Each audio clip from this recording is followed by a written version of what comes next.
Düşünerim boş hayaller. Bugün beni anladın.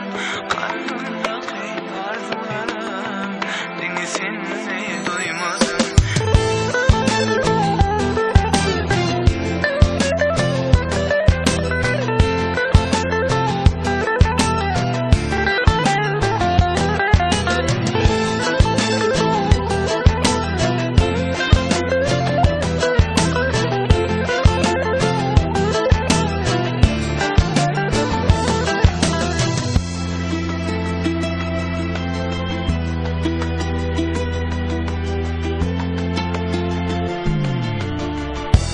Yüreğimde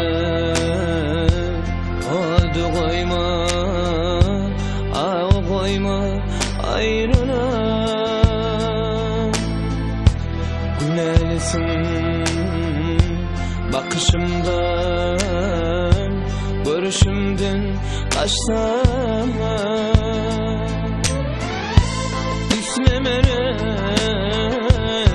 seni gören, ağlasam da dövmesem de son kıyserim deyip bana ara açtım. Bir vefa sen düşünelim boş hayaller. Bugün beni ağladın. Kalbimdeki arzularım denizini duymadın. Düşünelim boş hayaller. Bugün beni ağladın. Kalbimdeki arzularım denizini duymadın.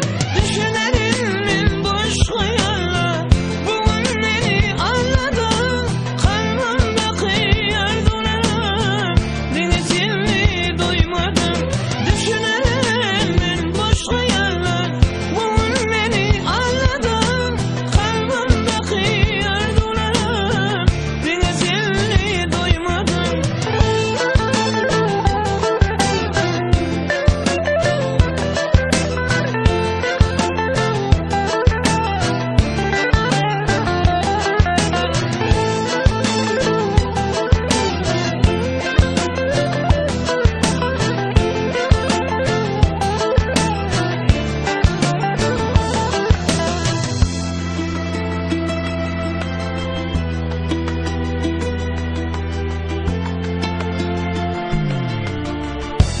Bile geçen günlerimi unutmana, geçmişimi bugünlere öğrülmemi dolansadı.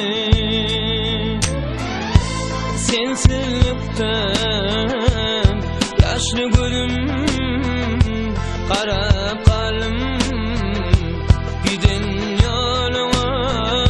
Sen bu yoqda sayanini didelermin ursanni.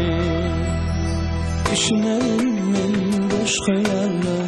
Bugün beni ağladın. Kalbimdeki arzularım denizini duymadın. Düşünelim boş hayaller. Bugün beni ağladın. Kalbimdeki arzularım denizini